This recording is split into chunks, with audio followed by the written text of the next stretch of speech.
Hi, welcome to Sijo's tiny planet. ഇപ്പോൾ New York വിശേഷങ്ങളാണ് നമ്മൾ ഷെയർ ചെയ്തുകൊണ്ടിരിക്കുന്നത്. അപ്പോൾ ന്യൂയോർക്കിൻ്റെ അടുത്ത സ്പോട്ടായ ചെൽസി മാർക്കറ്റ് ഒരു ഫുഡ് ഹാളാണ്, ഷോപ്പിംഗ് മാളാണ്. അവിടെ ഓഫീസ് ബിൽഡിങ്സ് ഉണ്ട്, ടെലിവിഷൻ പ്രൊഡക്ഷൻ ഫെസിലിറ്റീസ് ഉള്ള ഒരു സ്ഥലമാണ്.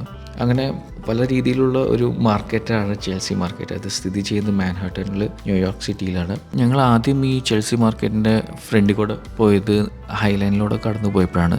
ഹൈലൈനിൻ്റെ 10th അവന്യൂയിലൂടെ കടന്നു പോകുമ്പോഴാണ് നമ്മൾ ചെൽസി മാർക്കറ്റിൻ്റെ ഇത് കാണുന്നുണ്ട്. അവിടെ അതിൻ്റെ ബ്രിഡ്ജ് മേളിൽ കൂടെ കടന്നു പോകുന്നതും അതൊക്കെ നമുക്ക് കാണാം.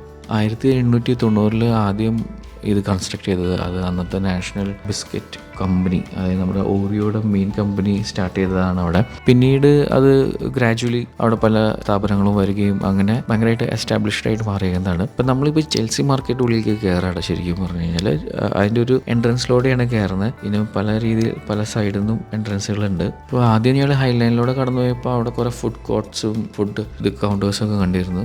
ഇപ്പോൾ ഞങ്ങൾ പതുക്കെ ഉള്ളിലേക്ക് കയറാണ്. ഇവിടെ ഒരു ഫ്ലീ മാർക്കറ്റ് പോലത്തെ ഒരു കൺസെപ്റ്റാണ്. അതായത് നമ്മുടെ ഡ്രസ്സുകളും ലേഡീസിൻ്റെ ഓർണമെൻറ്റ്സും പെയിൻറ്റിങ്സും ആർട്ട് വർക്കുകളും പല സാധനങ്ങളും ഇവിടെ ഇങ്ങനെ വിൽക്കാൻ വെച്ചേക്കുന്നത് നമുക്ക് കാണാൻ സാധിക്കും. ഇതൊരു സെൻട്രലൈസ്ഡ് AC ഒരു ഏരിയയാണ്. കുറേ രസകരമായ ആർട്ടിഫാക്ട്സ് നമുക്ക് കാണാം.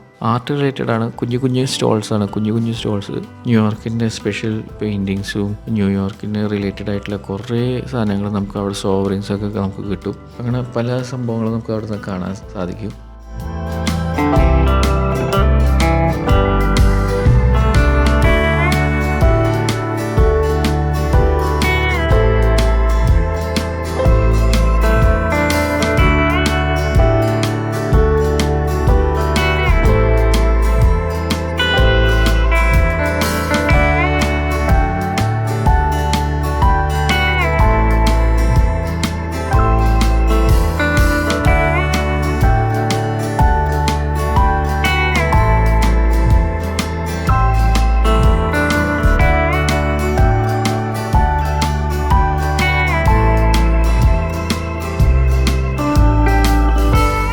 അത് കണ്ടു കഴിഞ്ഞ ശേഷം ഞങ്ങൾ ജസ്റ്റ് സ്റ്റെപ്സ് കയറിയിട്ട് കുറേ ഷോപ്സും ഇതുപോലെ തന്നെ പല ഷോപ്സും നമുക്ക് അവിടെ കാണാൻ സാധിച്ചു. ബുക്സിൻ്റെയും ഭക്ഷണത്തിൻ്റെയും. അതിൻ്റെ സ്ട്രക്ചർ തന്നെ ഒരു പഴമയുള്ളതാണ്. 1890 ക്രിയേറ്റ് ചെയ്ത ബിൽഡിംഗ് ആണ്. അപ്പോൾ അതിൻ്റേതായ ഒരു സ്ട്രക്ചർ നമുക്ക് കാണാൻ സാധിക്കും. വൈൻ ഷോപ്സ് ഉണ്ട്, പല ഷോപ്സ് നമുക്ക് അവിടെ കാണാൻ സാധിച്ചു. ശരിക്കും ഒരു മാർക്കറ്റ് ഒരു രീതിയിലാണ്. നമ്മുടെ കൊച്ചിയിലൊക്കെ ബ്രോഡ്വേ പോലത്തെ ഒരു സെറ്റപ്പാണ്. അതിൻ്റെ ഹൈ എൻഡ്.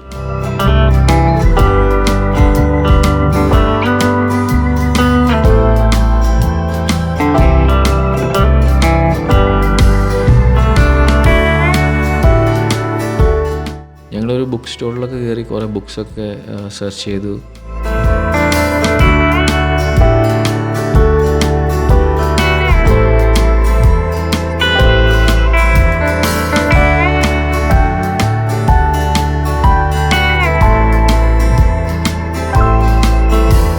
പുറത്തേക്ക് ഇറങ്ങി. പിന്നെ ഞങ്ങളധികം നേരം സ്പെൻഡ് ചെയ്തില്ല. ഞങ്ങളിങ്ങനെ അതിലൂടെ കുറേ നടന്നു.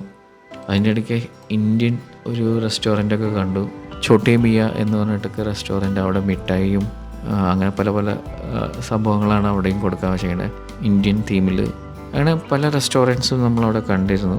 പിന്നെ ചോക്ലേറ്റിൻ്റെ ഇതിങ്ങനെ നീണ്ടു നിവർന്നിങ്ങനെ കിടക്കുകയാണ് മാർക്കറ്റ്. ഞങ്ങൾക്ക് അധികം ടൈം ഞങ്ങളിവിടെ സ്പെൻഡ് ചെയ്യാൻ പ്ലാൻ ചെയ്തിട്ടുണ്ടായില്ല. നിയർലി ഒരു ½ an hour. പിന്നെ ഞങ്ങൾക്ക് ഷോപ്പിംഗ് ചെയ്യാനും കാര്യമായിട്ടൊന്നും ഉണ്ടായില്ല. ഞങ്ങൾ ജസ്റ്റ് ഇന്ന് എത്തിയിട്ടുണ്ടായുള്ളൂ ന്യൂയോർക്കിലേക്ക്. അപ്പോൾ അങ്ങനെ ഷോപ്പ് ചെയ്യാനും ഒന്നും മൈൻഡില്ലാത്തതുകൊണ്ട് ഞങ്ങളധികം നേരം സ്പെൻഡ് ചെയ്തില്ല. പിന്നെ ഭക്ഷണം കഴിച്ചിരിക്കുകയായിരുന്നു. അവിടുത്തെ മെയിൻ അട്രാക്ഷൻ ഫുഡും ഈ പറഞ്ഞ പോലെ ചെറിയ ഷോപ്പിങ്സാണ്. ഞങ്ങളധികം നേരം ടൈം സ്പെൻഡ് ചെയ്തില്ല. ഞങ്ങൾ പതുക്കെ അവിടെ നിന്ന് ഇറങ്ങി.